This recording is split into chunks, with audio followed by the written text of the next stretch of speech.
Kami membawa setiap hati kami di hadapan-Mu Tuhan.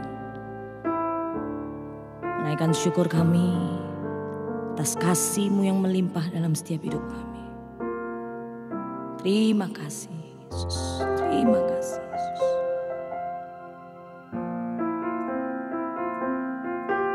Terima kasih Tuhan.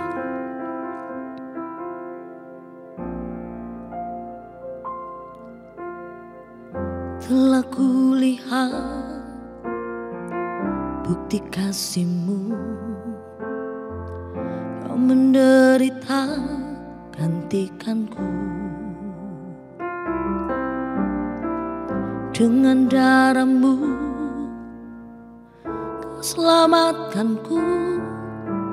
Kini ku hidup menyenangkan-Mu. Telah kulihat bukti kasih-Mu, Kau menderita gantikanku. Dengan darah-Mu Kau selamatkanku. Kini ku hidup menyenangkan-Mu. Terlalu besar kasih-Mu Bapa, pengorbanan yang Kau berikan bagiku. Terlalu mahal darah-Mu Yesus, tercurah untuk menebus hidupku. Amin Yesus. Telah kulihat bukti kasih-Mu, Kau menderita gantikanku. Dengan darah-Mu Kau selamatkanku. Kini ku hidup menyenangkan-Mu.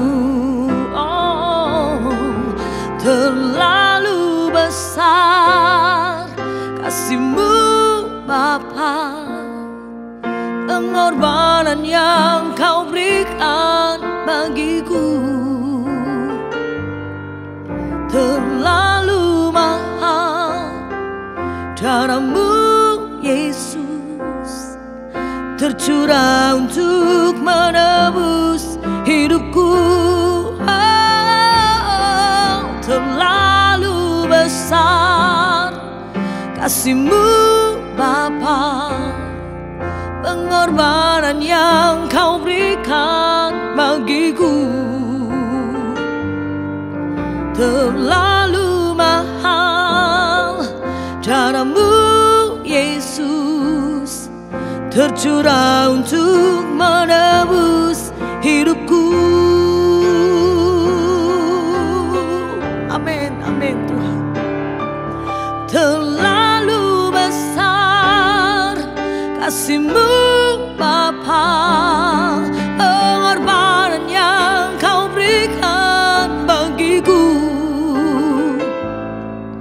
Terlalu mahal darah-Mu Yesus, tercurah untuk menebus. Oh, terlalu besar, terlalu besar kasih-Mu Bapa, pengorbanan yang Kau berikan bagiku. Terlalu mahal darah-Mu Yesus, tercurah untuk menebus hidupku.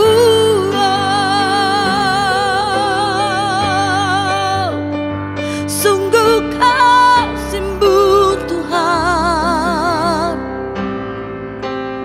selalu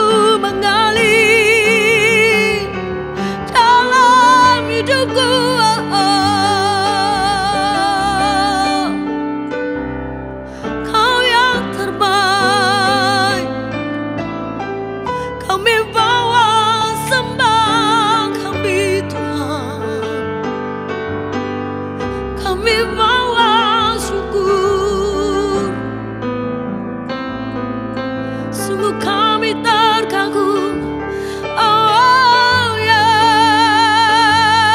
Yesus Tuhan, Engkau yang terbaik, Engkau yang terindah bagiku.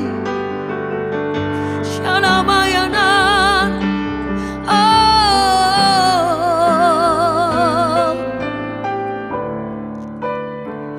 kami bersyukur,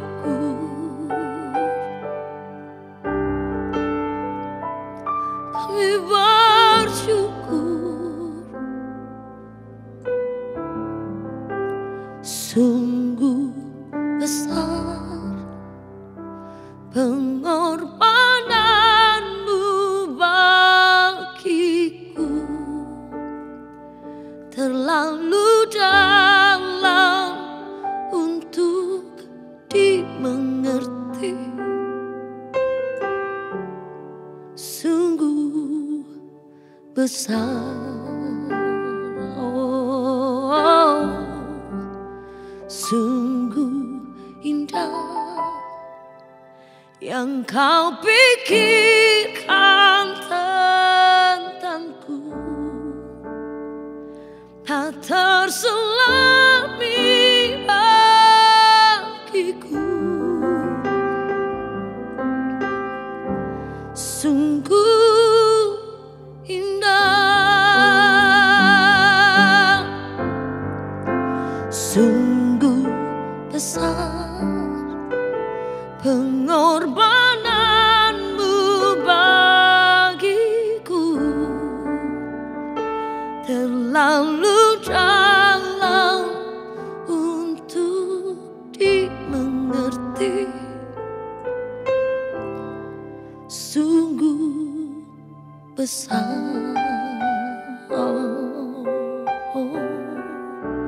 sungguh indah yang kau pikirkan tentangku, tak terselami bagiku. Sungguh indah, oh, yeah. Sungguh besar pengorbananmu bagiku, terlalu dalam untuk dimengerti. Sungguh besar, sungguh indah yang kau pikirkan tentangku, tak terselami bagiku. Sungguh indah, amin, amin Tuhan. Sungguh besar pengorbananmu bagiku, terlalu dalam untuk dimengerti. Sungguh besar, sungguh indah yang kau pikirkan tentangku, tak terselami bagiku. Sungguh indah,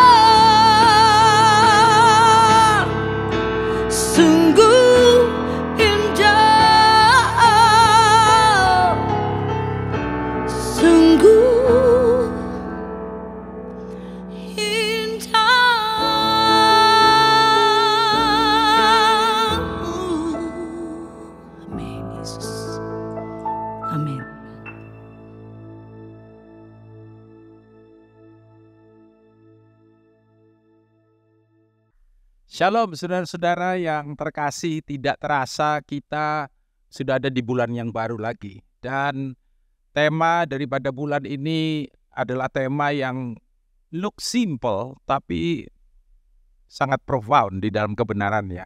You are the salt of the earth. Matius pasal 5 ayat yang ke-13. Tuhan Yesus berkata, kamu adalah garam dunia. Simple, direct, ya, tegas, jelas. Kamu adalah garam dunia. Jika garam itu menjadi tawar, dengan apakah ia diasinkan? Tidak ada lagi gunanya selain dibuang dan diinjak orang. Izinkan saya membaca dari terjemahan The Message. Saudara, bagus sekali. Matius 5 ayat 13 dikatakan, let me tell you why you are here. Ini sangat relevan. Ya. Yesus berkata, kenapa kamu ada di sini? Maksudnya, untuk apa kita ada di dunia ini? Kenapa dia izinkan kita dilahirkan di dunia ini? Bahkan di kondisi atau di keadaan yang seperti apapun. Lalu kemudian dia berkata, you're here, kamu ada di sini, to be salt seasoning that brings out the God flavor of this earth. Ini keren banget saudaraku, dikatakan kamu ada di sini untuk menjadi garam yang memberikan rasa, yang memberikan satu pengaruh kingdom influence, yang dikatakan membawa that brings out, yang membawa bring out itu berarti dikeluarkan dari dalam diri kita. Apa itu? God flavors, ya, flavor itu kan sebuah rasa yang memberikan dampak, saudara. Dan itu adalah bagaimana kita bisa menyatakan Tuhan, kalau terjemahan bebas mungkin begitu, atau menebarkan rasanya Tuhan itu kayak apa sih di bumi ini dikatakan. Dan tidak kebetulan Yesus memakai istilah, memang dalam terjemahan bahasa Indonesia disamain, ya, light of the world dan salt of the earth, disamakan terjemahannya, terang dunia dan garam dunia. Tetapi untuk garam itu bukan world tapi earth, ya, salt of the earth. Garam bumi, berulang kali gembala senior kita juga menyinggungnya. Kenapa bumi, saudara? Kita tahu segala sesuatu keluarnya dari bumi. Waktu Tuhan menciptakan tanam-tanaman, tumbuh-tumbuhan, ya, bahkan kita manusia, bahan bakunya, binatang, dan lain sebagainya. Itu out of this earth. Keluar dari bumi ini kita debu tanah, saudara. Jadi tidak kebetulan, sangat relevan. Garam itu garam bumi. Garam yang memberikan rasa, garam yang memberikan pengaruh kepada semua yang ada di bumi ini, di dunia ini.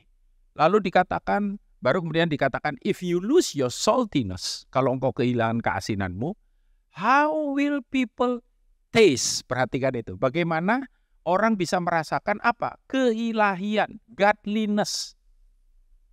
Godliness. Ada kata God di situ. You've lost your usefulness and will end up in the garbage. Wow, dari satu ayat ini aja luar biasa sekali cara Tuhan melihat dan menginginkan bagaimana kehidupan kita sebagai umat kerajaan. Alkitab berkata kalau kamu kehilangan rasa itu, keasinan itu, bagaimana orang bisa merasakan atau berjumpa dengan keilahian. Dan kamu kehilangan kegunaanmu. You've lost your usefulness dan akan berakhir di tempat sampah, in the garbage. Jadi kita hari ini harus milih, saudara, apakah kita ini useful, ya, atau you will end up in the garbage.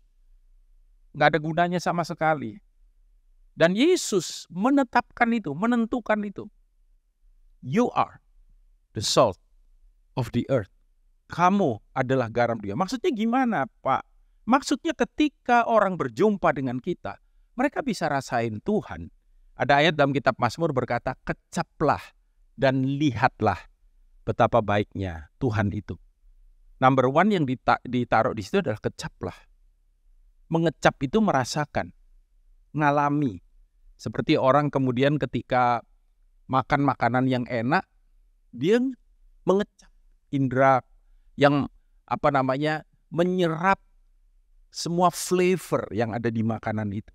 Apakah itu asin, apakah itu manis, apakah itu mungkin ada sedikit pahitnya dan lain sebagainya. Anyway, semua itu berpadu memberikan sebuah rasa yang khas, yang luar biasa. Orang bilang, Nah, ketika kemudian kehidupan kita bersentuhan dengan orang lain, mereka bisa merasakan Tuhan, ngalami Tuhan di dalam hubungan dan di dalam relasi yang terbangun. Saya yakin itu yang dimaksudkan oleh Tuhan Yesus. Sebab kata garam yang dipakai di situ adalah halas dalam bahasa Yunani. Saudara, punya pengertian seasoning, ya, yang memberikan rasa. Tetapi juga itu dipakai ya di dalam mempersembahkan sesuatu kepada Tuhan, supaya kalau nggak ada garam apa yang terjadi? Hambar, ya. Bahkan garam kadang-kadang dipakai sebagai salah satu ingredient buat pupuk, membuat tanah kemudian menjadi subur.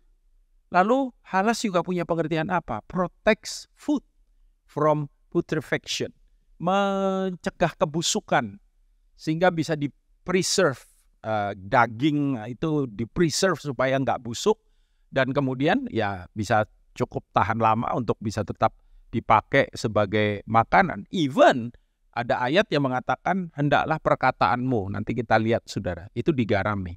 Penuh kasih, memberikan rasa yang berguna bagi orang yang mendengarnya, orang yang menyerap akan apa yang kita katakan itu. Ada beberapa hal yang penting tadi. Yang pertama dikatakan garam memberi rasa. Bagaimana dalam Ayub pasal 6 ayat 6, ya saya pikir ada nggak ya ayat yang bicara soal kebenaran ini? Ternyata ada, saudara. Ayub pasal 6 ayat 6 berkata, dapatkah makanan tawar dimakan tanpa garam? Atau apakah putih telur ada rasanya? Dapatkah makanan tawar dimakan tanpa garam? Maksudnya makanan itu akan jadi kurang enak, bahkan nggak enak tanpa adanya garam. Garam memberikan rasa yang membuat makanan yang tawar itu kemudian jadi sesuatu yang menyenangkan buat kita. Kolose pasal 4 ayat 6 yang tadi kita kutip di depan berkata, hendaklah kata-katamu senantiasa penuh kasih, lalu ada perkataan jangan hambar. Terjemahan lama berkata, hendaklah kata-katamu itu diasinkan, ya, jangan hambar, sehingga kamu tahu bagaimana harus memberi jawab kepada setiap orang. Terjemahan bahasa Inggris Amplified Bible itu lebih jelas lagi, menjelaskan apa yang dimaksud dengan kata-kata digarami itu, yaitu dikatakan be all the time, be gracious, pleasant, ya, menyenangkan, sehingga kamu tahu memberikan jawaban yang tepat. Mungkin kalau istilah anak muda sekarang, garing, omongannya garing katanya, kayak nggak ada arti apa-apa gitu, ya. Tapi Tuhan mau supaya apa? Ketika kita even berkomunikasi dengan orang lain, perkataan kita adalah sebuah perkataan yang encouraging, yang mungkin lebih sangat mengilustrasi, kemudian orang itu tercerahkan ketika berbicara dengan kita. Kita tahu ada orang-orang yang waktu mereka hadir di sebuah kumpulan percakapan, lalu kemudian kehadirannya disambut. Ya, zaman dulu kalau kita dikasih undangan ulang tahun, tiada kesan tanpa kehadiran. Ya, keberadaan kita, kehadiran kita memberikan sebuah dampak positif. Waktu orang kemudian mungkin merasa tertekan hidupnya, dia lagi down, dan perkataan-perkataan kita, ucapan-ucapan yang keluar dari mulut kita, even sikap kita, itu kemudian encourage dia, menguatkan dia, memberikan kepada dia sebuah hikmat mungkin, yang kemudian memberikan jalan keluar untuk persoalan yang dia sedang alami, atau setidaknya memberikan kekuatan kepada dia untuk dia bisa tetap teguh dan kemudian melihat ke depan dengan sudut pandang yang positif. Tapi nggak cuma sampai di situ, sebab garam juga punya fungsi yang tidak kalah penting, yaitu tadi mencegah makanan itu supaya kemudian tidak mengalami kebusukan. Ya, itu sebabnya dalam Markus 9 ayat 50 agak mirip dengan Matius pasal 5 tadi, dikatakan garam memang baik, tetapi jika garam jadi hambar, dengan apakah kamu mengasinkannya? Lalu dikatakan begini, hendaklah kamu selalu mempunyai garam dalam dirimu dan selalu hidup berdamai yang seorang dengan yang lain. Saudara, saya percaya bahwa setiap murid Yesus diutus ke dunia itu untuk mencegah kehancuran, ya. Dan untuk memeliharakan kebusukan itu membuat daging itu kemudian jadi sia-sia. Nggak ada yang makan daging busuk, saudara. Ya, kita nggak mau, baunya aja sudah tidak menyenangkan. Tetapi garam itu mencegah daging itu dari busuk, dari hancur. Pernikahan yang hampir hancur, hubungan yang mungkin even sudah, saudaraku, sangat berpotensi untuk jadi rusak. Ya, bisniskah, apakah setiap aspek dalam kehidupan kita. Ketika kita sebagai garam bumi hadir di tengah-tengah kondisi atau keadaan seperti itu, maka terjadi sebuah pembalikan. Bagaimana kemudian kebusukan itu dicegah, kehancuran itu dibatalkan terjadinya. Orang yang hampir bercerai, ketika kita ada di situ, mereka nggak jadi bercerai, keluarganya jadi harmonis, semuanya berjalan baik, ya, dan anak-anaknya juga kemudian terberkati. Sehingga instead of kehancuran, kebusukan, maka kebaikan yang dinyatakan. Ya, setiap orang percaya, saya percaya, saudaraku, ditentukan Tuhan sebagai garam itu mencegah kebusukan di dunia ini, menjadi agen penyelamat bagi dunia yang terhilang. Bahkan dikatakan garam juga dibawa untuk menjadi sebuah persembahan dalam Imamat 2 ayat 13. Ketika mereka, orang Israel, membawa persembahan untuk bait Allah, maka garam adalah merupakan bagian yang penting di situ. Dikatakan tiap-tiap persembahanmu yang berupa korban sajian, haruslah kau bubuhi garam. Janganlah kau lalaikan garam perjanjian Allahmu dari korban sajianmu. Beserta segala persembahan, haruslah kau persembahkan garam. Demikian juga dalam Yeskiel 43 ayat yang ke-24. Engkau harus, ada perkataan harus, garis bawah itu, saudara, membawanya ke hadapan Tuhan, dan imam-imam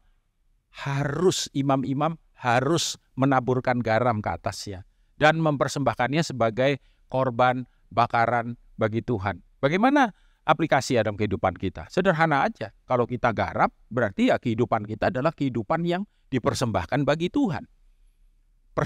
Persembahan yang berkenan, yang menyenangkan hati Tuhan. Roma 12 ayat 1 berkata, persembahkanlah tubuhmu sebagai persembahan yang hidup, yang kudus, dan yang berkenan kepada Allah. Itulah ibadahmu yang sejati. Seringkali orang percaya berpikir ibadah itu cuma datang hari Minggu, kebaktian, atau datang di komsel, ditambahin, lumayan. Ya, bahwa ternyata ibadah yang sejati itu adalah merupakan sebuah aktivitas atau sebuah keberadaan yang terus-menerus kita lakukan 24 jam sehari. 7 hari dalam seminggu, 30-31 hari dalam sebulan. Sebuah kehidupan yang dipersembahkan kepada Tuhan. Kehidupan yang menyenangkan hati Tuhan. Kehidupan yang memuliakan akan nama Tuhan. Kehidupan yang ditaruh di mezbah Tuhan. Kita tahu bahwa hidup sebagai orang percaya memerlukan kadang-kadang korban, saudara. Tantangan, kesulitan, kesukaran. Tetapi semuanya itu, ketika kita lihat dari sudut pandang yang benar, itu untuk menyenangkan hati Tuhan. Tidak lalu kemudian sudah berpikir, kalau begitu kan saya sengsara terus. Oh enggak. Ya, ada di waktu-waktu di mana Tuhan membawa kita dalam kelegaan, kemenangan, mujizat, ya, dan perbuatan-perbuatannya yang perkasa di dalam kehidupan kita. Dan saudaraku, saya juga percaya bahwa garam punya fungsi menyehatkan. Ya, dalam Yeskiel 16 ayat 4 misalkan dikatakan, kelahiranmu begini waktu engkau dilahirkan, pusatmu tidak dipotong dan engkau tidak dibasuh dengan air supaya bersih. Juga dengan garam pun engkau tidak digosok atau dibendungi dengan lampin. Ini straightforward, ya. Ayat ini berkata bahwa garam ternyata punya fungsi menyehatkan. Kenapa? Karena kulit yang digarami itu jadi lembut. Bahkan di dalam setiap alat kosmetik biasanya ada ingredient garam di situ. Garam berfungsi untuk menyembuhkan. Ketika kita sakit gigi, saya masih ingat, saudara, ya, kita kumur dengan kumur air hangat yang dilarutkan garam di dalamnya. Ya. Dan juga dalam 2 Raja-Raja pasal 2 ayat 19-21. Ini cerita ketika Elia menyehatkan sumber air yang menyebabkan seringnya terjadi keguguran bayi. Dalam ayat yang ke-20 dikatakan, ambillah sebuah pinggan baru bagiku dan taruhlah garam ke dalamnya. Maka mereka membawa pinggan itu, kemudian pergilah ia ke mata air mereka dan melemparkan garam itu ke dalamnya. Serta berkata, beginilah garam Tuhan, firman Tuhan, beginilah firman Tuhan. Telah kusehatkan air ini, maka tidak akan terjadi lagi olehnya kematian atau keguguran bayi. Tidak akan ada lagi. Tuhan mau pakai hidup kita juga sebagai garam bumi. Untuk apa? Penyembuh, penyehat, pembawa harapan. Bahkan bayi-bayi itu mati, ya, layu sebelum berkembang. Tapi waktu kita datang ada kehidupan di situ. Luar biasa sekali, saudara, ketika Tuhan berkata, kamu adalah garam dunia. Lalu bagaimana, Pak, dengan garam yang kehilangan keasinannya? Nah, rupanya, saudaraku, garam yang, karena ini dunianya Tuhan Yesus, kita harus punya satu understanding ya tentang kebenaran ini, saudaraku, bahwa dikatakan garam yang ada di Matius 5 ayat 13 itu adalah garam yang Tuhan juga berbicara tentang garam di sekitar Laut Mati. Ada satu daerah yang namanya Jabal Usdum, satu dataran tinggi seluas 4.000 hektar kurang lebih di sudut barat daya Laut Mati. Mereka juga mengambil bongkahan-bongkahan garam di situ. Bagaimana caranya kemudian karang atau garam ini terjadinya karena fosil ya, atau karena karang ada kandungan garamnya. Maka bongkahan-bongkahan itu diambil dan kemudian direndam. Maka diekstrak dari situ garamnya. Maka di dalam larutan air itu ada kandungan garam. Apa yang terjadi dengan bongkahan itu? Dia kehilangan keasinannya. Dan apa yang dilakukan orang? Maka bongkahan itu dipakai untuk memadatkan tanah, saudara. Sehingga dibuang dan diinjak orang. Maksudnya apa? Yesus memperingatkan kita, jangan sampai kita kehilangan keasinan di dalam kehidupan kita. Keasinan bisa hilang karena apa? Karena larut oleh dunia. Karena larut oleh pola pikir sudut pandang yang salah. Karena larut oleh hawa nafsu kita. Karena larut oleh, saudara mungkin sudah mulai jauh dari Tuhan. Jangan sampai kehilangan. Terjemah The Message, saudaraku tadi mengatakan you will end up in garbage. Kita cuman jadi sampah aja, dibuang dan diinjak orang. Maka kita memilih hari ini, apakah kita mau jadi Kristen garam, di mana luar biasa sekali. Bahkan kata garam dalam bahasa Inggris, yaitu salt, ternyata berasal dari bahasa Latin sal. Ya, sal itu kemudian jadi salarium, saudara. Dari istilah salarium lah keluar dua istilah, salary dan salvation. Berarti garam sangat berharga. Even zaman dulu garam disebut white gold, saudaraku. Sebuah kehidupan, melambangkan sebuah kehidupan yang sangat berarti, valuable, sangat berharga. Sebabnya ketika raja kita berkata, "You're the salt of the earth." Bukan hanya soal fungsi, tapi soal keberadaan juga. So, meskipun ini mungkin istilah kurang tepat, ya, kita jadi salty Christian, ya, dalam bahasa Inggris dikatakan, wah, he's a salty person. Maksudnya irritable gitu. Ya, yang benar itu sweet person. Tapi saya mau jelaskan ini dari sudut pandang yang lain. Be a salty Christian bukan dalam konteks irritable, tidak. Tapi dalam konteks memberikan strong, good, bahkan a blessed influence to the earth, to the world, to others. Kiranya kebenaran sederhana ini boleh menguatkan kita semua dan mengingatkan kita who we are, who am I. God bless you. Tuhan memberkati.